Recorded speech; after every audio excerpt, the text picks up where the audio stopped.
But I'll come back to these macro indicators. UNDP also started doing this gender inequality index, and it started it in 2010 because the previous indicators, for example, the gender development index and the gender empowerment measure that they were using, there were some criticisms to it, and they said that we need to now change it. And the change they brought in was that the three important indicators they brought were reproductive health, empowerment, and labor market participation. Again, economic empowerment is measured by labor market participation. What is the participation measures? And even in this, the third world countries did not perform well. Even those countries, for example, where labor market participation, like Bangladesh, had gone up, their MMR, maternal mortality ratio, is actually quite high, about 200 which is like about 200 or 240 per every 100,000 of live births. The third indicator that these development agencies commonly use is the Human Development Indicator variant, which is the gender-based GII, Gender Inequality Index.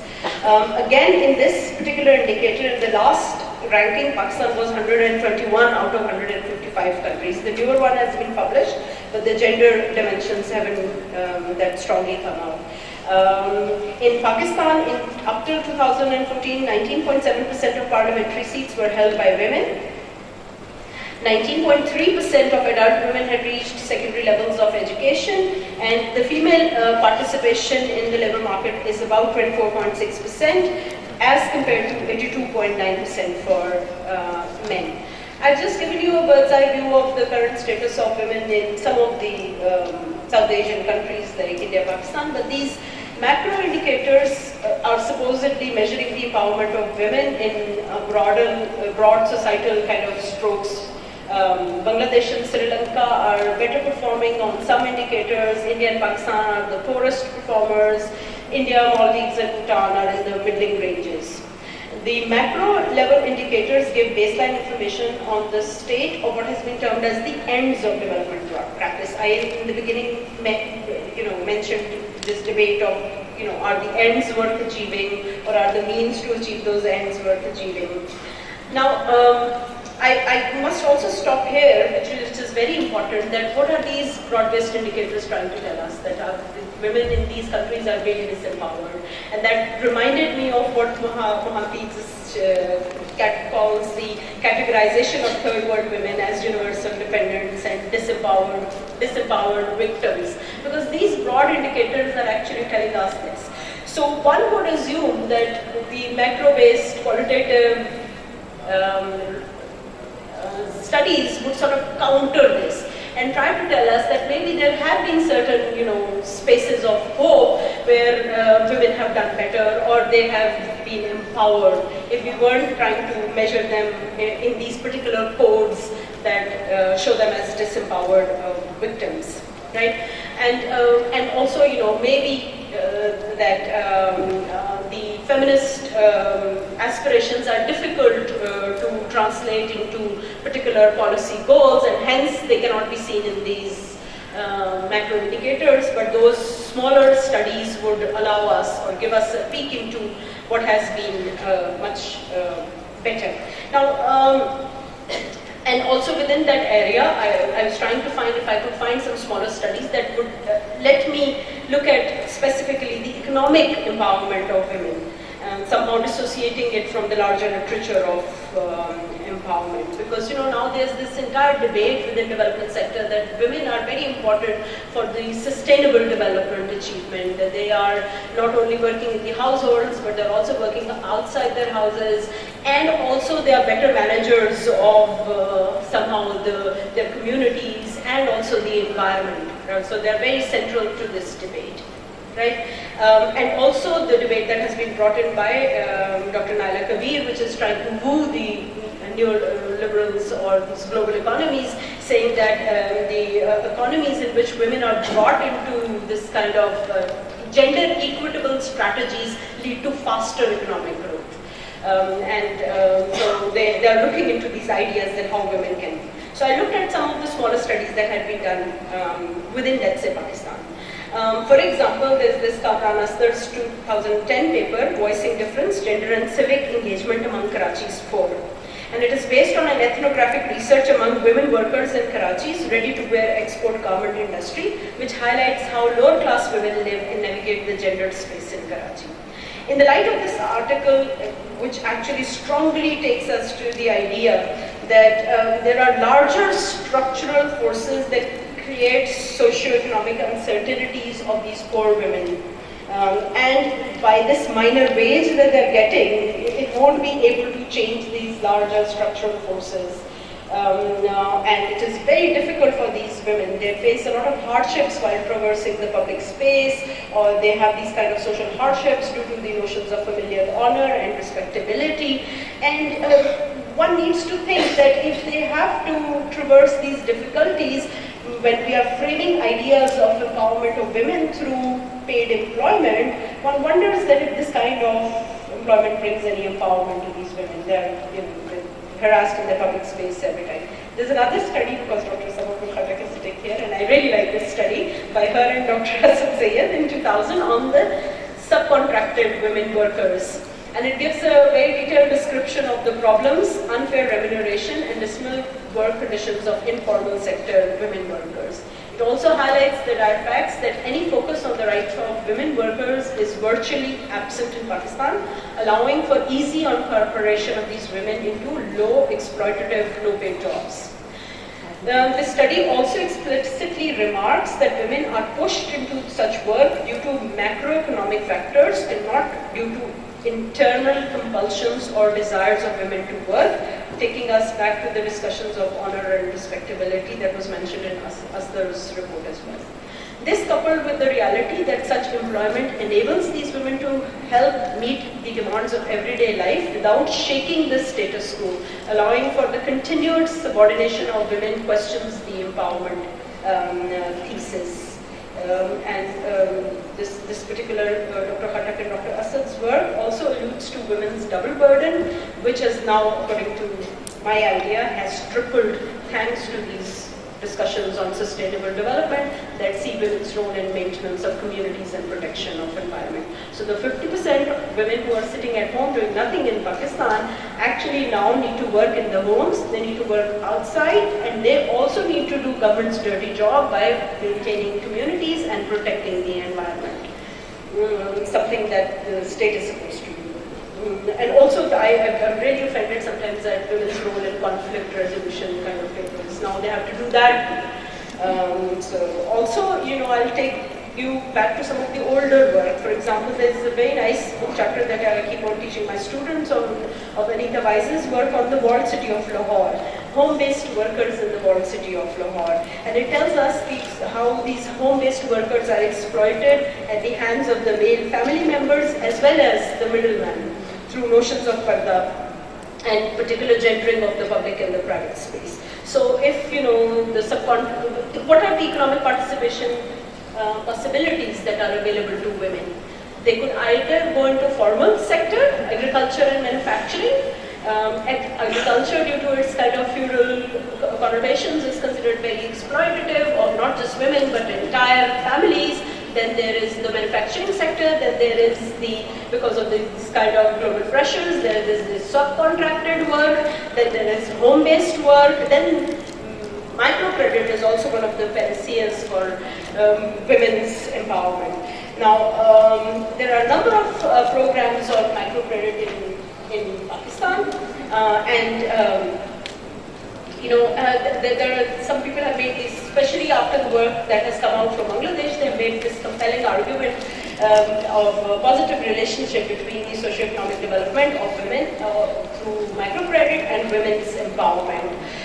Some of the studies that have not been published and that have been conducted by students in the Gender Studies department here and elsewhere in Islamabad University that I was going through, they say that number one, the success of Bangladeshi experience that is talked about in development literature is yet to be seen in Pakistan. And other than Gilgit-Baltistan, where the gender norms are already different from the rest of the Pakistan more equitable, microcredit has not been successful in the rest of Pakistan. And even within the studies that were conducted in Gilgit-Baltistan, there was a huge amount of difference of women's empowerment through microcredit in, let's say, Chitral and other areas, and Hunza. So there was, because of the gender norms, the results were different. For the brevity of time, I've been told I only have 10 minutes. I really love this slogan that Beena Agarwal keeps on praising. She says, why land for men and microcredit for women? You know, why don't you give land to women when you speak of land reforms and all that? You're only giving women microcredit. And also, you know, there's this link between microcredit and increase in gender-based violence within homes because of these microcredit programs that I will go into. Now, I really want to come back to the manufacturing, and also in Islamabad, which I'm going to skip and almost everybody is aware of, the other option available to women is to work as domestic laborers. There's a very nice study by Tavinda Havar in 2015 on women living in the slums of Islamabad and working as domestic laborers. And she, most of her respondents, I won't skip others, most of her respondents actually said that this type of work was not empowering at all. And rather than complaining about, let's say, uncooperative husbands or abusive husbands or anything, they said, no, our husbands are actually quite cooperative, we're just poor people and we need to work. And we'd rather have respectful statuses, and those respectful statuses would be bestowed through our husbands. So if our husband could find some kind of formal job, we'll gain some status. So they didn't even feel empowered by what they were getting out of that kind of domestic labor. I really want to end by talking about the formal economy. It is assumed that women are exploited in home-based work, women are exploited in subcontracted work, but women will fare better in the formal sectors of economy. But the global economy, driven by big businesses, leaves little room for hope. Consider the following examples, and they came in last week's Dawn News report.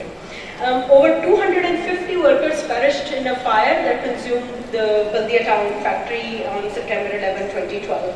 The factory produced for a German textile discount store chain, okay? Despite the fact that the workers at the factory were underpaid and safety regulations were grossly violated, the factory had been awarded an international certification SA 8000, where ironically SA stands for Social Accountability. And this particular certification company made 400 billion euros in revenue the year before. Now, SA 8000 is supposed to ensure that these factories are complying with the international 13 of the International Human Rights Conventions, 10 of which are conventions of the ILO itself. So, which means that the certificate was supposed to ensure that they were going to, cover all these. In a special report that was written by Janzeb Hussain for Dawn News Network, other than Baldia factory, most of our textile industries have similar kind of practices. He met up with workers who had been working permanently in the textile factories for 30 years on a row. And in those 30 years, they did not have a permanent contract status or anything. They were given cards, punch cards without the factory's name on it, and these cards were issued to them for about 11 months each, and after 11 months, the last previous card would be destroyed, and a new one would be issued for them to erase any previous record of that worker working in that particular factory. So you work for 20 years, or 30 years, or 40 years for the same factory, in the same kind of job, having an 11-month punch card only, with no record of whether you work for it or not. Right? Now this particular textile industry, because it's so visible on the billboards, on the models, walking on the ramps, wearing these fancy clothes, giving the impression of empowered women, actually is the most exploitative manufacturing industry in Pakistan, according to Janzeb Hussain. According to conservative estimates, out of the entire labor force, which is quite high, about 54% of Pakistan's total export earnings by this particular industry, 20% formally is occupied by women. And within the textile industry, the stitching units have have about 75% of women workers working in them. So overwhelmingly, these women were working in these exploitative industries without any sign of economic empowerment. These case studies that I have just highlighted have sort of shadowed over the economic empowerment thesis, and one needs to re-question them. I would like to end my paper by reiterating what Meena Agarwal has told us what actually empowerment means. Empowerment is a process that enhances the ability of the disadvantaged or the powerless individuals or groups to challenge and change in their favor existing power relationships that place them in subordinate economic, social, and political positions. If economic empowerment is an important ingredient of this overall empowerment, where does this kind of waged employment lead to the challenging of the status quo, whether socially, politically, or anything else? Pakistan does have labor laws, I must remind you. There are about 70 different laws relating to the issue of labor force. These rights are guaranteed in the Constitution. We do not know that there is, I don't know what debate that exists. Maybe, someone from the audience can tell us. That who is going to enforce these laws, who is going to ensure that they are doing. The other option would be if there is no national policy making debate about labor laws, are there any workers that are fighting for the rights of workers? According to the registered official statistics that are available, unions in the formal sector represent only 5% of the workers. As of now, 380 unions that were present in 1996, 39 were operative in 2005, and I have data till 2008, not beyond that. According to the secondary data, out of registered trade unions, female members are less than 2%, and this is from the Pakistan Statistical Yearbook of 2008. So they are not speaking about it either. On the international scene, 2 more minutes if I'm allowed to round up, power relations are now overwhelmingly being determined by what Kamala Bhasi calls LPG. Liberalization, privatization, and globalization. The global economies that have heralded, achieving, they're based on achieving competitive edge, based on cheap exploitative labor, can be at odds with a development agenda that talks too much about the same. And hence, the emphasis of an economic empowerment thesis that is based in the development debates actually looks at how it is defined, how it is achieved, how it is measured, and when we have these dismal indicators saying we have not achieved it, we go back to redefining it. We do not want to talk too much about labor rights. Also, people who write these reports, who present them like me in conferences, and many of us who sit in the audience are not among the 60% of people of Pakistan who live on or below the poverty line, and they are struggling to survive by this kind of meager work, and hence it is very difficult for us to sort of even try to say something about the women who are either being empowered or not being empowered through economic participation. Thank you.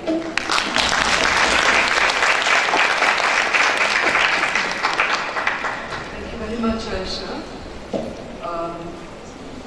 Thank you for that paper where she took us through, definitions and contestations of what empowerment actually means, whether it's a process, a means to an end, or a product. Does it have intrinsic value or not? And how do you measure empowerment? In a way, much of her talk was about the gap between the macro measurements of empowerment through these gender development indices and what women are actually experiencing on the ground. And there was, at least the way I heard her in the talk, a kind of argument that more authentic to this debate are the micro-studies that is being done through the ethnographies and the field work and the small qualitative focus group discussions with women who are working in the informal sector, and even when they're working in large global companies in appalling conditions that have very little social accountability. And I really valued what she threw out for us, which was that whenever there is a problem with empowerment, we go back to redefining it rather than actually seeking more long-term structural kinds of transformations in liberalization, privatization, and globalization. LPGs, I didn't heard that acronym before. I'm going to keep it. Thank you, Anna. Kamala. Okay, great. And thanks so much for also keeping to time. So now we can return to the first paper, to Nighat. We have a printout. And yes, without any much ado, I'll let you have the floor. Well, I'll just sort of to remind you what we're talking about, and it was the neoliberalism, the women's movement of the 70s and 80s, the concept of gender, the appropriation of gender in the 1990s, and the impact of this on NGOs and donors. And then we look at neoliberalism again. The depoliticization of the women's movement, especially within the donor-funded NGO sector, has become a site of debate, positioning, and contestation. We position this depoliticization not as an aberration, but as an inevitable outcome of the collusive yet unequal sets of relationships that exist between the various actors that populate the development, gender and development sector in Pakistan and globally, and argue that the rationale for this propensity lies in the nature of your imperialism, capitalism, the mode of production, and ideological hegemony, where creative political challenges to the norm are subsumed or obliterated. Neo-imperialism is not a new concept or paradigm, even though it is increasingly used by those on the left or left to center spectrum to attempt to define an overwhelming problematic that almost defies definition. The word or concept is used interchangeably with neo-imperialism, neo-colonialism, and globalization. While in many ways it do articulate similar processes, for the purposes of this paper, the concept of neoliberalism is being used to distinguish it as a hegemonic concept that could stand alone. Neo-colonialism is, in its simplest definition, would be the use of economic, political, or other means, including direct political control of governments and the military, to retain and influence all areas of economic and decision-making, especially of the former colonies. Neo-imperialism sets itself apart only to the extent that direct government and direct military control is no longer necessary, since national governments serve the same purposes as imperialism. Both of these signify that some countries or areas of the world control directly or indirectly other countries or nation states, serving the same purposes of providing raw material and human resources in the interest of the neo-colonial or neo-imperial nation states. To that extent, these two processes are presumed to be somewhat easily identifiable, since agency and individual liberty of the countries and their citizens are controlled. Globalization presents itself as an equalizer of all actors on the pretext that each country has equal opportunity and benefits equally from a coming together of what is often referred to as the global village. This village, however, has landlords, money levelers, kulaks, small businesses, some businesses, shopkeepers, artisans, and other economic and social formations, while the majority are peasants in the servitude of those with the means of production, who determine not only the forces of production,